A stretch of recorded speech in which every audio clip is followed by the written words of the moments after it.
Welcome to this peaceful moment. Here, you will discover stories inspired by the quiet beauty of Japan. Each tale is like a soft breeze through a bamboo grove, carrying you away from the worries of the day. Imagine the scent of blooming cherry blossoms and the gentle flow of a nearby clear stream. Let these words and sounds cradle your mind in calm and serenity. Tonight, permit yourself to drift into a restful sleep. Let us begin this journey together. The hidden village of mist. Deep in the heart of an ancient forest, where the trees wore coats of moss, and the morning mist whispered through the leaves, there was a place not marked on any map. They called it the hidden village of mist. Few had ever found it. Travelers who wandered off the main mountain trails sometimes claimed to see rooftops through the fog, only for the mist to grow thick again, gently guiding them away. In a small village at the foot of the mountains lived a young herbalist named Yuki. She had grown up hearing the elders speak of the hidden village of its strange time, where seasons changed at will and flowers bloomed without fading.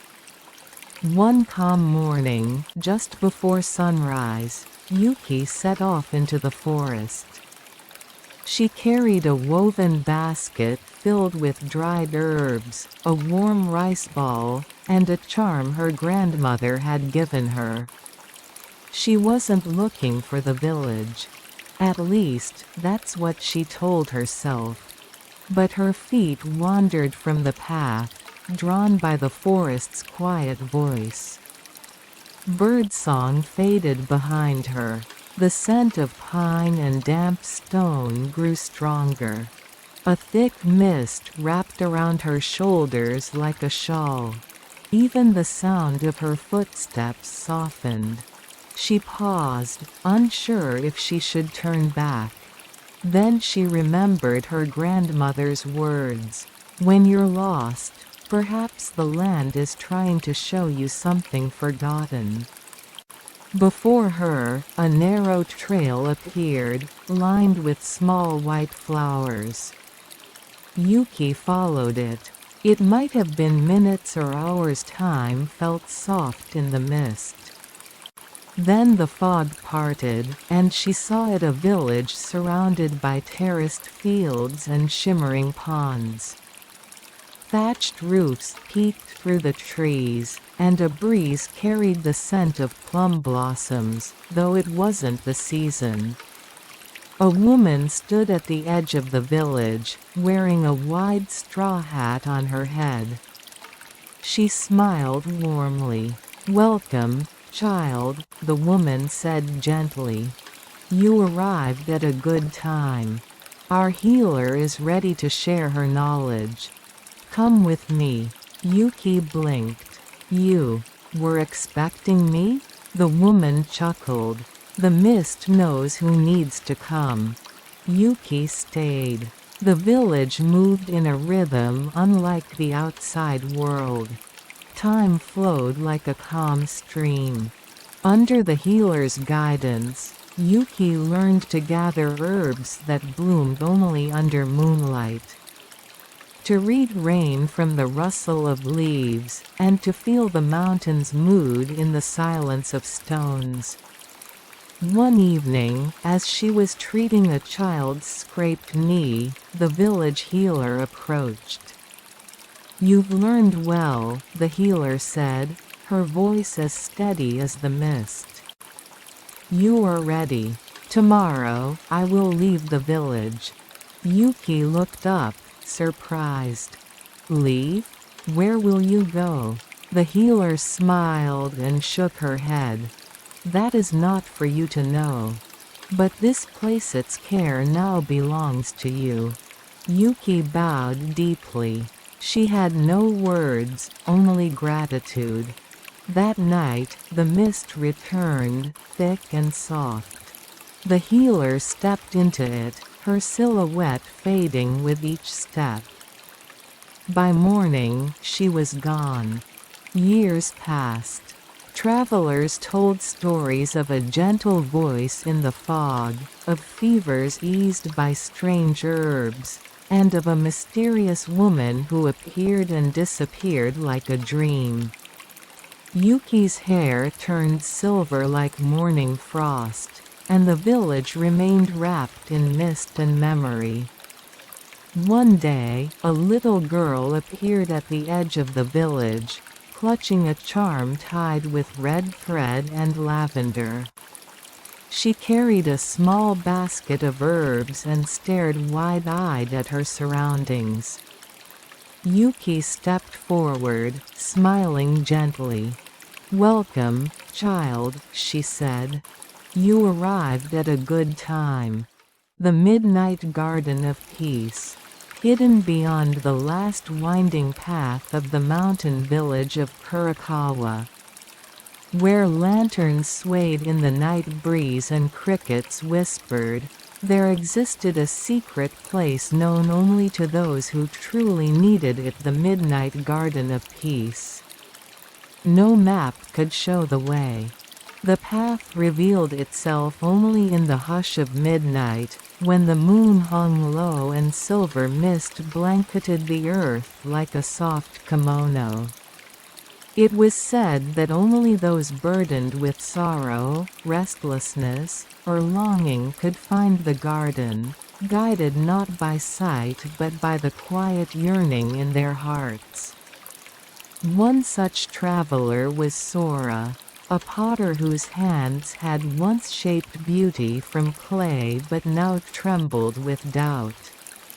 After the loss of his wife, the world had lost its color. He no longer heard the music in the morning wind or saw the patterns in falling petals.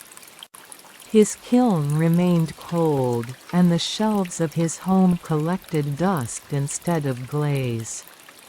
On the night of the full moon, Sora wandered into the forest, unsure of where his feet were leading him.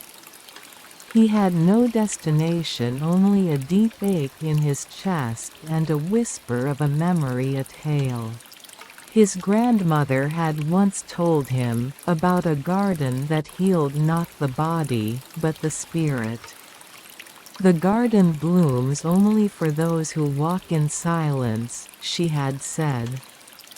"Do not look for it, let it find you." So he walked. Past the babbling stream, under branches heavy with the scent of pine and old stories. His footsteps grew lighter. The world grew softer. Then the mist rolled in, glowing faintly in the moonlight, and before him appeared a torii gate of smooth, dark wood. Beyond it, a path of white stones led into the garden.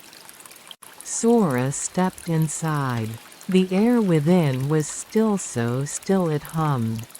Trees stood like sentinels, their leaves catching starlight. Flowers bloomed out of season, their petals open in quiet joy. A koi pond mirrored the sky, so perfectly that Sora felt as though he were standing between two worlds. At the center of the garden sat a woman in a white kimono, her hair bound with plum blossoms. She looked up as he approached, but said nothing. Her eyes were calm, knowing. Sora bowed respectfully. "Is this the Garden of Peace?" The woman smiled gently. "It is. And you have found it." "I didn't know where I was going," he said, lowering his eyes. "Only that I couldn't stay lost anymore." "You came because your spirit needed stillness," she said. "Here, the earth listens. The moon remembers. And your soul can begin again." Sora sat beside the koi pond, the silence folding around him like an old blanket. He listened to the ripple of water, the distant cry of an owl, the wind weaving through bamboo. For the first time in years, his breathing matched the rhythm of the world. The woman stood and walked to a stone lantern. She lit it with a single touch, and soft light spilled across the garden. "In this place," she said, "we remember who we were before the noise. Let the quiet teach you." Sora stayed in the garden until the first light of dawn. When he rose to leave, he turned to thank the woman, but she was gone. Only the lantern remained, its flame steady. As he walked back through the forest, the mist gently lifted, and birds greeted the morning. Sora returned to his home and opened the windows. He washed his hands and lit his kiln for the first time in years. The clay felt warm and alive under his fingers. He didn't know what he would create, only that it would come from stillness, from memory, from peace. And every full moon after, Sora would leave a small lantern outside his home. A quiet invitation for the weary to find their way to the midnight garden of peace. Whispers beneath the cherry trees. In the quiet fold of forgotten hills, where mist lingered even past noon, and the wind carried the scent of ancient earth, there lay a hidden grove of cherry trees. Each spring, the trees burst into bloom all at once, turning the forest into a world of pale pink light. The petals fell so slowly, they seemed to float in place, as if time had paused to admire their descent. No maps marked the grove. It was found only by those who needed it. Aiko had not meant to find it. She had come to the countryside to escape the noise of the city and the silence left behind by her grandmother's passing. She walked without purpose, her feet aching, her heart heavier with each step.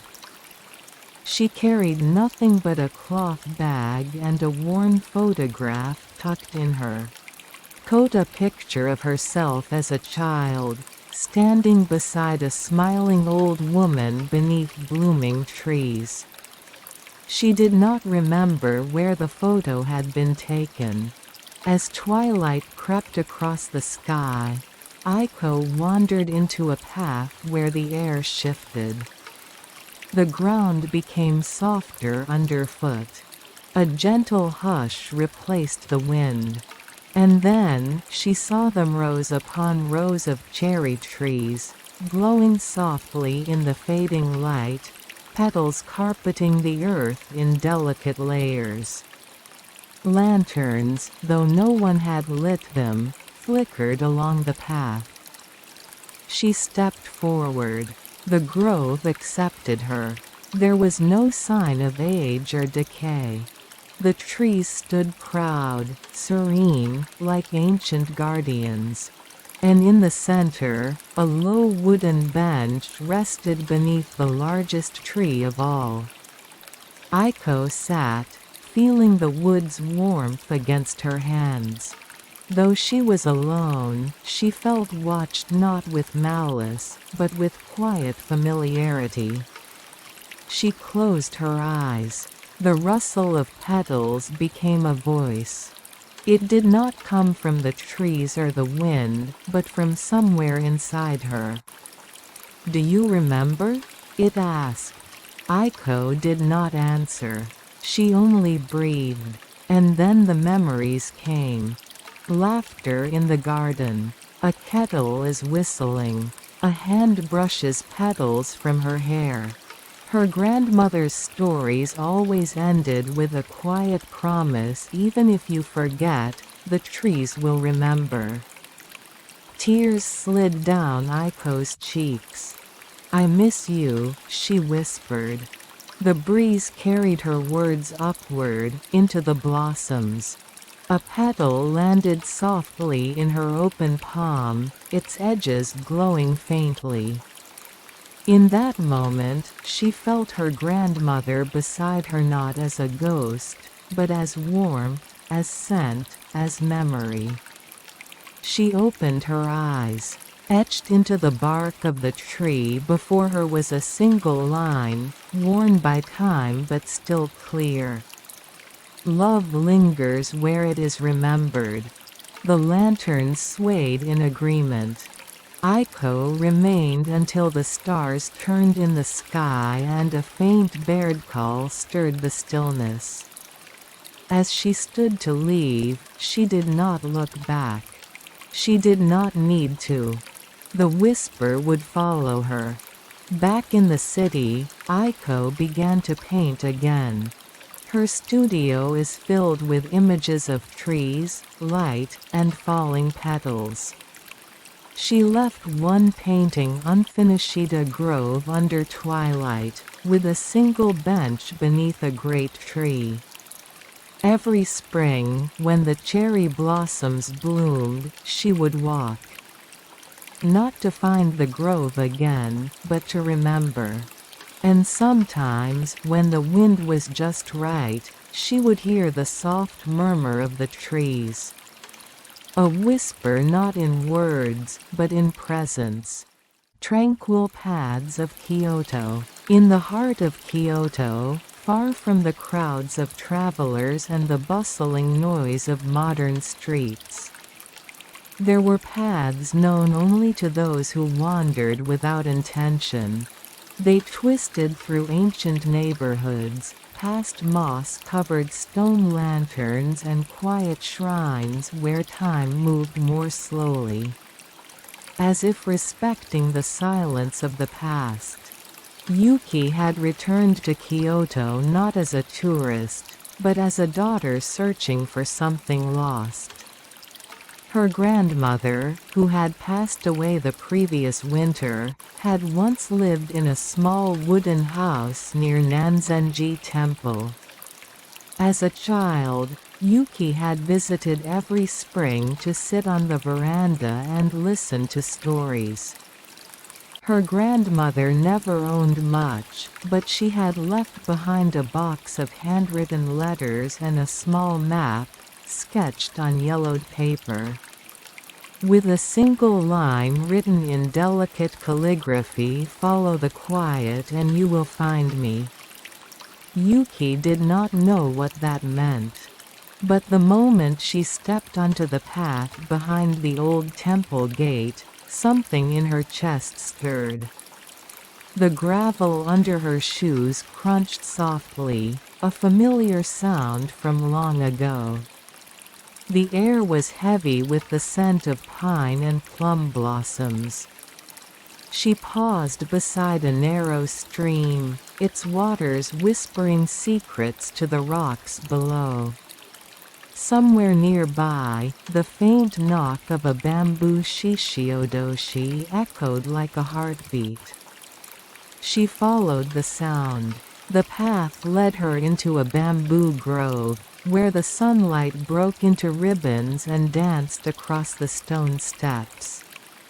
She took her time. The world felt hushed here, as if it held its breath. Every few meters, she passed a small statue or offering bowl, some filled with rainwater, others with coins. Someone still cared for these places, she thought. At the edge of the grove, she found a stone bridge arched over a shallow brook. On the other side stood an abandoned tea house. Its roof sagged, but the walls still held their shape. Ivy wrapped around the beams like memories refusing to let go. Yuki crossed the bridge. Inside the tea house, dust covered the floor, but the light still found its way in. A scroll hung on the far wall, faded with time, yet the characters were still legible in stillness. All things return. On a low table sat a ceramic cup, chipped but clean. And beside it, a folded letter addressed to her. Her breath caught in her throat. With trembling hands, she opened the letter. It was her grandmother's handwriting. "My dearest Yuki, if you have found this place, then you have learned to follow silence. This tea house was my retreat, a place where I spoke with the wind, the trees, and the spirits of those who walked before me. I leave it to you now. Not for keeping, but for remembering. Drink the tea, watch the light, and listen.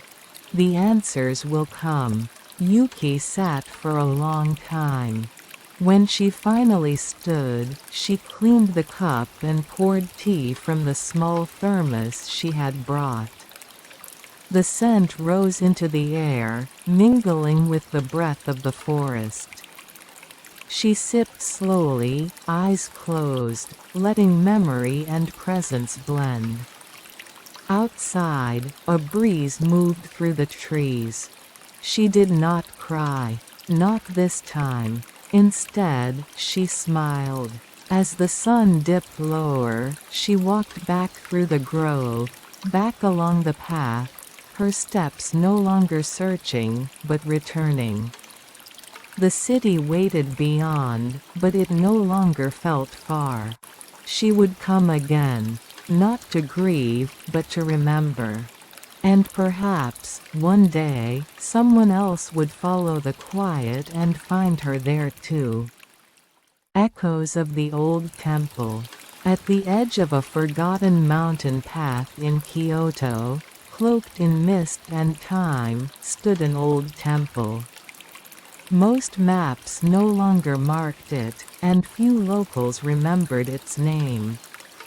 The villagers called it only the Echoing Hall.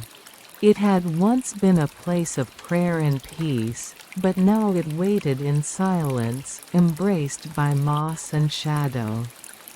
Aiko, a university student from Tokyo, arrived in the nearby village with a sketchbook in her bag and questions in her heart. Her grandmother had passed away just a month before, leaving behind a cryptic letter. In it, she had written, "If your heart ever grows heavy, follow the mountain trail. The temple still remembers. So will you." The letter was unsigned but bore a familiar scent: camellia and incense. Driven by memory and curiosity, Aiko climbed the ancient path, her footsteps muffled by fallen leaves. As she moved deeper into the forest, the sounds of the modern world faded. Birdsong replaced car horns. The wind whispered through bamboo, and with each turn, the trail seemed to lead not just uphill but back in time. She arrived just as the light dimmed. The temple stood in soft decay, its wood darkened by years of rain and solitude. Lanterns hung, unlit, swaying slightly, though there was no breeze. Ivy curled up the pillars. At the entrance, a fox statue cracked and moss-covered watched her in silence. She stepped inside. The air was cool and carried a scent she recognized: the same incense from her grandmother's altar. Dust coated the floor like a soft blanket. Faint chimes rang above as she passed beneath the archway. And then she heard it. A voice. Not loud. Not frightening. Just a whisper, like the soft brush of silk. "Welcome back." Aiko froze. Her heart pounded. "Who's there?" No reply came, only the creaking of old beams and the sound of a bell, one she hadn't touched. She moved deeper into the hall. The temple's inner chamber held a faded altar. Before it sat a cushion, old but carefully placed. She knelt, half out of instinct, half out of reverence. Closing her eyes, she tried to focus. Then she heard it again. This time, it was her grandmother's voice. Warm.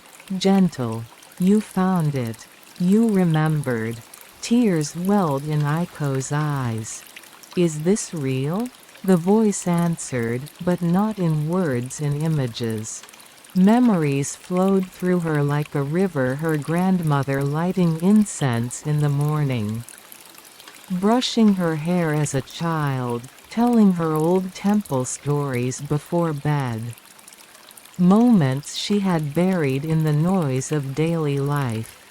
Aiko sat for what felt like hours. Outside, the wind rustled leaves. Inside, time felt suspended. When she opened her eyes, something had changed. The altar had been swept clean. A small cup of tea steamed gently in front of her, and beside it, a folded note. She reached for it with trembling fingers. The temple listens to those who listen in return. Carry peace with you, as I once did. And when you are ready, come back again. There is more to remember. No signature. Just the scent of camellia. Aiko smiled through her tears. She sipped the tea, now warm in her hands, though no one had made it. Outside, the forest was no longer dark but bathed in the gentle gold of dusk. She rose, bowed before the altar, and stepped back out into the world. As she walked down the mountain path, she noticed a difference in the wind. It no longer felt empty. It carried whispers not frightening, but familiar. Echoes of laughter, of stories, of gentle love. Back in the village, the elderly innkeeper looked up from his sweeping. You went up there, didn't you? He asked softly. Aiko nodded. Yes. He said nothing more, only smiled a knowing, peaceful smile. That night, in her journal, Aiko wrote not just sketches, but a promise she would return, not just to the temple, but to the quiet places within herself that she had forgotten. And in the silence of the old temple, a chime rang once more. Not from the wind, not from the bell, but from memory echoing eternal. The lantern's gentle light. In a quiet mountain village nestled between cedar forests and winding rivers, time moved more slowly than anywhere else. The villagers rose with the sun, worked under the watchful gaze of the mountains, and returned home by lantern light. Among them lived a girl named Emmy, known for her silent presence and eyes that always seemed to be searching for something just beyond the horizon. Emmy lived with her grandfather, Master Kaoru, a skilled lantern maker whose creations were said to glow even without fire. His lanterns adorned the entire village during the summer moon festival, each one hand-carved. Painted with delicate symbols, and illuminated with a light so soft it seemed to breathe. As a child, Emmy would sit at his side, watching him shape bamboo, stretch paper, and whisper prayers into each flame. A lantern is not just light, he used to say. It is memory. It is hope. It is a guide in the darkness. But one winter, Kaoru fell ill and never recovered. On the night of his passing, All the lanterns in their home went dark, as if mourning him too. Since then, Emmy had stopped making lanterns. She no longer celebrated the summer moon festival, nor walked the forest paths she used to explore with her grandfather. She drifted like smoke, silent, formless, distant. One late autumn evening, as leaves turned to fire and the air grew thin with cold, Emmy walked along the edge of the river. She found herself near the old workshop, untouched since Kauru's death. Dust veiled the shelves, and unfinished lantern frames leaned tiredly in corners. Drawn by something she couldn't name, she stepped inside. A faint scent of cedar and oil lingered. On the work table, beneath a yellowed cloth, sat a small, round lantern. She recognized it at once. It was the last one Kaoru had worked on. The bamboo frame was complete, the paper sealed, but the candle inside had never been lit. Beside it lay a folded note in Kaoru's familiar handwriting. "When you are ready, light this lantern. It will show you the path I once walked, and the place I wish for you to see." Emmy held the lantern in both hands. It was light, but steady. She hesitated only a moment before reaching for the flint and lighting the small candle inside. A warm glow blossomed from within. As the light spread, the shadows in the room shifted. The corners deepened, the air thickened, and a faint breeze stirred the paper walls. Then, without sound or force, the door opened. Outside, the world had changed. It was still her village, but quieter, emptier. Lanterns glowed along the path to the forest, though none had been there moments before. The stars overhead shimmered like dew. Emmy stepped out, holding the glowing lantern. With each step she took, the next lantern ahead brightened, guiding her forward. The forest welcomed her with soft rustling leaves and the scent of pine and moss. The lantern's light danced on the bark of ancient trees and reflected in the still pools beside the trail. Eventually, the path opened into a clearing she had never seen before. In the center stood a shrine, small, wooden, unadorned. But it pulsed with something familiar. She approached, lantern held out. Inside the shrine, resting on a stone pedestal, was a single folded piece of paper. She opened it. "Here is where I first learned to listen. Where silence spoke, and the heart remembered. I brought you here, Emmy, not to show you the past, but to help you carry its light forward." Tears blurred her vision. The words were simple, but they wrapped around her like warmth. As she turned to leave, the forest shimmered again. She wasn't sure how long it took to return to the village, or whether she had ever truly left. But when she stepped back into the workshop, dawn was breaking. The lantern in her hands had burned out. But in her chest, something had been reignited. That year, for the first time in many, Emmy made a lantern. She carved it carefully, painted its paper with images of the forest, the river, and her grandfather's hands. When she lit it during the summer moon festival, the villagers paused in wonder. Its light was gentle, steady, and deep with memory. Children asked her what made her lantern glow so beautifully.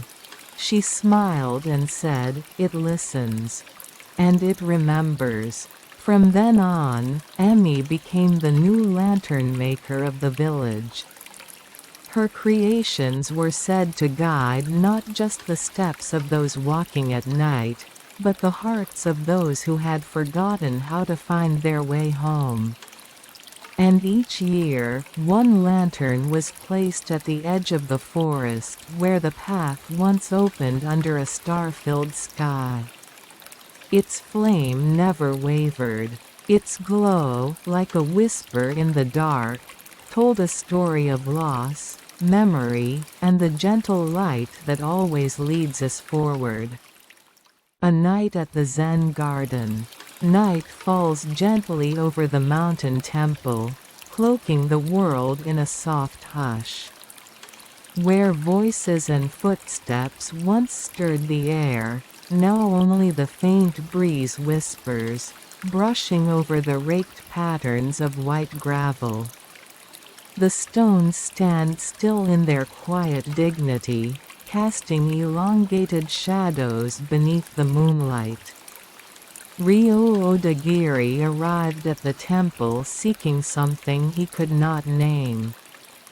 He had left his job in the city weeks earlier, walked out of a sleek, mirrored office tower with nothing but a resignation letter in his pocket and exhaustion carved into his bones. It wasn't burnout exactly, nor a breakdown. It was more like a slow erosion. One day, he looked around and felt like a ghost in his own life. He traveled without a plan, and by chance or fate found his way to the temple tucked in the folds of the Kyoto Mountains. A modest flyer at a train station caught his eye. "Shukubo available, stay with the silence." That phrase stuck with him. Stay with the silence. It felt like an invitation. The temple accepted him without question. Here, no one asked what he had done or why he was there. He followed the rhythms of the monks' early morning bells, silent meals, meditative walks, and manual labor in the gardens. Days passed with little speech. His mind, used to running on caffeine and alerts, began to slow. It was on his fifth night there that Ryo found himself unable to sleep. He slipped on his sandals and stepped quietly into the temple garden. The air was crisp, and the moon shone brightly, casting a silver glow across the gravel and moss. Lanterns near the gate had already been extinguished. In the quiet, Ryo felt like he had stepped into another Timeno, not another time, but outside of time altogether. The garden was not large, yet it seemed infinite in that moment. The gravel had been raked into flowing patterns, waves around islands of stone. The stones themselves tall, weathered, unmoving, stood like ancient sentinels. He did not walk on the gravel, of course. He kept to the stepping stones that wound alongside it, eventually finding a seat at the edge of the wooden veranda. He sat there, breathing slowly, watching shadows shift. "Can't sleep either?" The voice was soft but clear. He turned, surprised. A young woman in a monk's robes stood behind him. She looked no older than 30, perhaps younger. Her head was shaved like the other monastics, and her face bore no makeup, no ornament. Yet her eyes, dark and still, held something immeasurable. "No," Ryo said. "I suppose not." "This time of night," she said, lowering herself to sit beside him, "is when the garden begins to speak." He glanced at her. "Speak?" She nodded, smiling gently. During the day, people make too much noise to hear anything. But at night, if you're quiet, you can hear the words that fall from the wind, the stones, the sand. They don't use language, but they speak. Rio looked back at the garden. What do they say? She tilted her head. They say whatever you need to hear. Silence fell between them, but it was not uncomfortable. It was the kind of silence that listens with you. Rio's gaze drifted to the moonlight as it traced the edge of a stone. For a moment, he felt as though the entire world had exhaled and settled into stillness. "It's strange," he said eventually. "There's nothing here and yet, it feels full. Like it's brimming with something." She turned her eyes to the sand. That's emptiness in Zen. But it doesn't mean nothingness. It means formlessness. A space that holds everything, yet clings to nothing. He considered this. In the city, everything had form: goals, deadlines, performance metrics, expectations. If it couldn't be measured, it didn't matter. Here, nothing was measured. And somehow, everything mattered. "Are you a monk?" he asked. She nodded. "A novice. I came here 5 years ago. At first, it was just for a retreat. But I stayed." "Why?" She was quiet for a long moment before answering. "Because this is the first place where I felt like I could truly be without having to become." Rio's chest tightened. That word, become. He'd been chasing it for so long. Becoming useful. Becoming successful. Becoming someone. He had never simply been. They sat there for a while longer. Somewhere in the distance, a wind chime sang a single note. A leaf tumbled across the gravel, landing softly without sound. Rio found himself remembering his grandfather's house in the countryside, the summers spent lying on tatami mats staring up at the ceiling fan. There had been a stillness back then he had not known how to treasure. "I should prepare for morning service," the young monk said at last, rising with a graceful bow. "The bell rings soon." Rio stood too, bowing back. "Will you be here again tomorrow night?" he asked. She gave a small smile. "I'm always here. But you don't need me to hear the garden. It's already speaking to you." She disappeared into the shadows beyond the veranda. Rio remained for a few minutes longer, just watching the garden.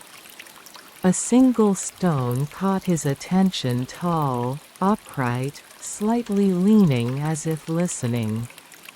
The patterns of sand around it curved like ripples in still water. He took a deep breath and let it out. That night, for the first time in a long while, he slept deeply.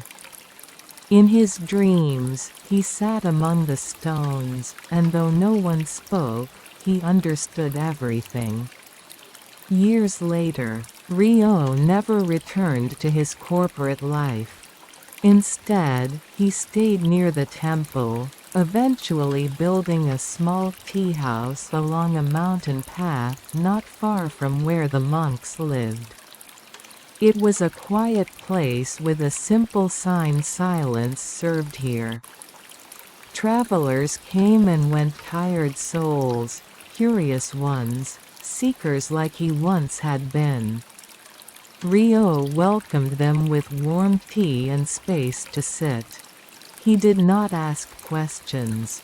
The silence did the work for him. At night, he often walked to the old garden.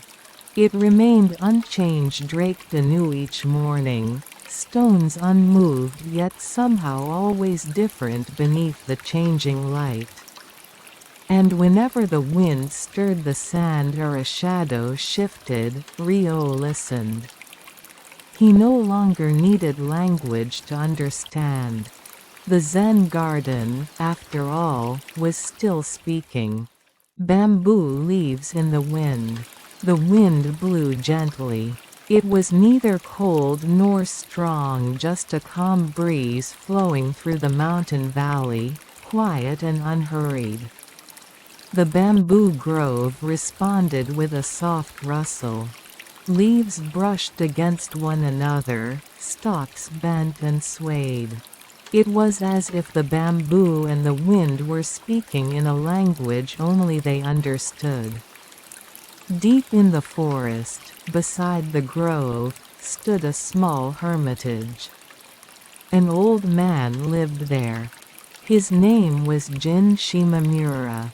It had been nearly 10 years since Jin had moved into the hut.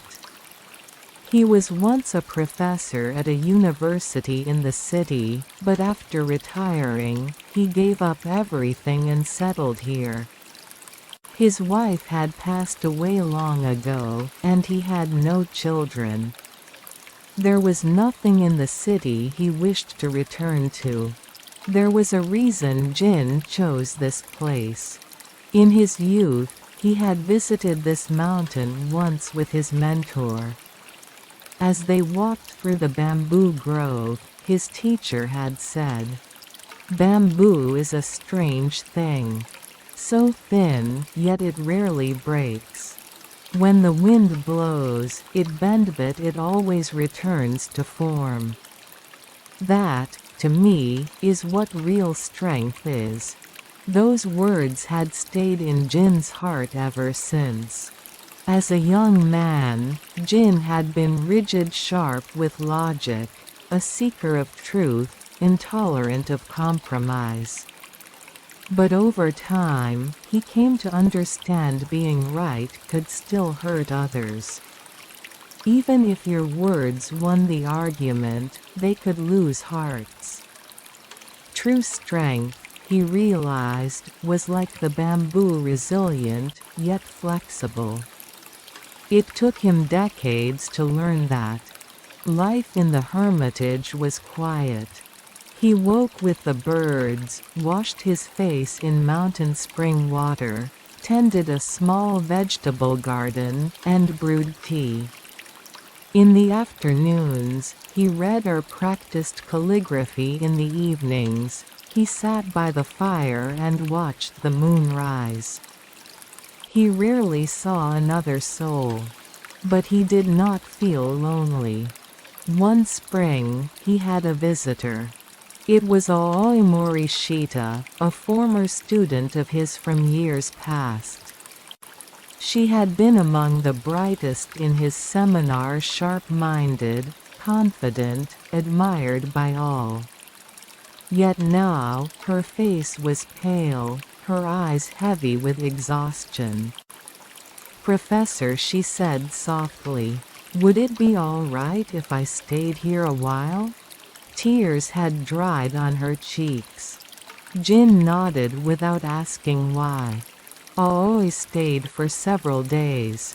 In the mornings, she worked the garden with Jin. In the afternoons, she walked the winding trails through the bamboo grove. At night, they sat in silence by the hearth, saying little. Gradually, the quiet began to soften her. On the 5th night, she finally spoke. "I don't know what's right anymore." Jin sipped his tea. "Is that so? I stood up to my boss and got crushed in a meeting. I tried to protect a junior colleague and they made me the villain. Maybe I was wrong about everything." Jin was silent for a long moment. Then he turned his gaze to the bamboo grove and spoke slowly. "You see those leaves? They're swaying again. The wind pushes them left, then right. But the bamboo doesn't break. It bends, then returns. That's how it stays alive. You mean I should just endure it? She asked. No, Jin replied. Endurance is different. Bamboo doesn't force itself to bend. It just accepts the wind. It doesn't deny the storm. It responds with grace and stays true to its form. That's not a weakness. That's a strength beyond strength. Tears welled up in Aoi's eyes. This time, she didn't hold them back. Jin said nothing more. He simply poured her another cup of tea. The next morning, Aoi prepared to leave. Thank you, she said. May I come back someday? The wind is always blowing, Jin said with a faint smile. And the bamboo will always be waiting. She smiled and bowed, then walked down the mountain trail, disappearing into the mist. Years passed. Jin's back bent a little more, his steps grew slower. But every day, he still made his way to the bamboo grove. When the wind blew, the bamboo swayed and rustled. To him, it was the gentlest sound in the world. One day, a letter arrived at the hermitage. It was from Aoi Morishita. Professor, I never forgot your words that night. I chose not to break. I learned to bend. I've started my own small company now. The wind still blows, but I'm no longer afraid of it. And at the end of the letter, I hope that one day, I can be like you, a bamboo in someone else's storm. Jin stared at the letter for a long time. Then, softly, he smiled. Outside, the bamboo leaves rustled once again. As if, perhaps, they too had received the message. Moonlit reflections of Nara. The night in Nara is unlike the night in Tokyo. It isn't just the number of lights or the absence of noise, it's the depth of the silence, shaped by centuries, layered like moss on ancient stone. In late autumn, Yu Shinohara, age 36, walked the streets of Nara alone. It was his first visit since he was in high school. Back then, he'd laughed at deer, taken group photos at Kofuku-ji, and thought of Nara as nothing more than an old town. But now, years later, carrying loss and silence within him, Nara appeared entirely different. It had been 6 months since he lost his wife. A sudden accident. No one's fault. One of those cruel moments that could only be described as fate. What tormented him most was that there was no one to blame. Time will heal you, they said. But time felt like an enemy. When he slept, she came in dreams. When he woke, reality struck with cold clarity. Day after day, the same cycle of heartbreak repeated itself. Go to Nara, his closest friend had said. Why Nara? Yu asked. No reason, his friend shrugged. Just. There's something about a place where time feels like it's standing still. Maybe that's what you need. So, Yu came. He visited the great Buddha hall at Todai-ji as dusk fell. Looking up at the Buddha's face, he felt something inside him collapse silently, without resistance. It wasn't grief, and it wasn't healing. It was something deeper, the weight of time. His lodging was a small inn near Kofuku-ji, converted from a Machiya townhouse. As night descended, the town grew even quieter. The tourists disappeared. The deer curled up under trees. Only wind and stone remained alive.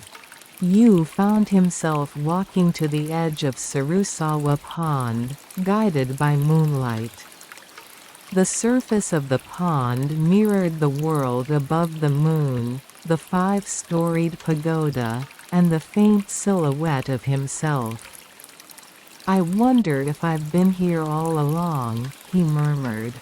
A voice answered from behind him. "Welcome back." Startled, he turned. Standing there was an elderly woman in a traditional kimono. Her face seemed oddly familiar, as though drawn from some distant memory. "Who are you?" Yu asked. "I've been waiting," she said, her voice calm. "Waiting for someone like you to return." He blinked. "Do I know you?" She smiled. "I'm no one special. Just someone who lives here. Like the wind. That's all." She turned her gaze to the water. "This pond," she said, "reflects the heart of the one who looks into it. Your shadow wavers because your heart is still trembling." Yu looked again. The moon's reflection was clear, but his silhouette swayed and distorted like it couldn't decide where it belonged. "But that's all right," she continued. "A moving shadow means you're still alive. The shadows of the dead do not move." He opened his mouth to speak, but she said nothing more. They sat in silence, facing the pond. A deer cried in the distance. The silhouette of the pagoda shifted subtly as the earth turned. The night deepened. And slowly, so slowly that he didn't notice it at first, Yu's mind began to still. When dawn approached, the woman was gone. There was no sign she had ever been there. No footprints. No farewell. Only the pond remained, and the changing sky. And then he noticed his reflection no longer wavered. He stood there, eyes wet not from anguish this time, but from something gentler. Something like acceptance. A few months later, Yu returned to Tokyo. But he didn't stay long. Soon after, he submitted his resignation letter. He moved back to Nara. Today, he runs a small bookstore near Sarusawa Pond, selling used books and offering coffee to wandering travelers. It's a quiet place, modest, but filled with warmth. On moonlit nights, he sometimes closes early and walks back to the pond, just as he had that first time. And sometimes, when he meets travelers with shadows in their eyes, he tells them softly, "This pond reflects the heart. If your shadow trembles, that only means your heart is still alive." He has seen more than one person cry quietly at those words. He understands why, because once, those same words had saved him too. Nara's night remains as silent as ever. And the moon still watches, casting its quiet light into the pond, reflecting stories never spoken aloud but never forgotten. The bell that chimes at dusk. The path to the temple was narrow and steep, carved into the side of a mountain where moss blanketed the stones and silence nestled deep between the cedars. No signs pointed the way, and the road grew more faded the higher one climbed. It was the kind of place that didn't want to be found, and yet it always was, by those who needed it most. Thomas Weller had arrived just as the light began to fade. He was not a spiritual man. He didn't bow before statues, didn't believe in karma, and didn't even pray when his father died. But something about the letter folded neatly in the pocket of his coat had drawn him here. When the dusk bell chimes, the letter had said, "You will remember what you thought you had forgotten." He had no return address, no name. Only that single line. The handwriting was unmistakably hers. He hadn't heard from Naoko in over 20 years. They'd met when he was studying abroad in Kyoto, a literature student escaping the weight of his family name. She, a quiet girl with an artist's soul and hands always stained with sumi ink. They'd been young and stubborn. They had loved each other the way some fires burn too hot, too bright, too soon extinguished. He never truly forgot her. He'd just placed the memory carefully in a drawer inside his heart, one he no longer opened. Until the letter came. The temple rose slowly into view through the tree's wooden eaves, painted orange by the sunset. A tall bronze bell hanging under a tiled roof, and the faint smell of incense lingering in the mountain air. No monks greeted him. There was no one in sight. Only the wind through the pines and the steady ticking of time. He climbed the final steps and stood before the bell. It was larger than he expected. A greenish patina ran over its surface, and worn kanji circled its body like vines.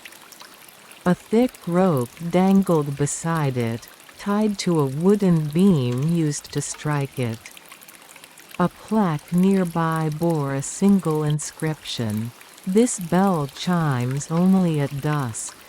For those who need to remember." He waited. The sun sank slowly behind the mountains, painting the clouds in strokes of crimson and indigo. Shadows lengthened. The world held its breath. And then, dawning, the bell rang. Low and resonant, the sound rolled through the trees and down the valley like a tide. Thomas felt it in his chest, like a deep echo vibrating through his ribs. And with it came memory. Naoko, standing barefoot in the river, laughed as she tossed stones into the current. Her calligraphy scrolls are drying on the line.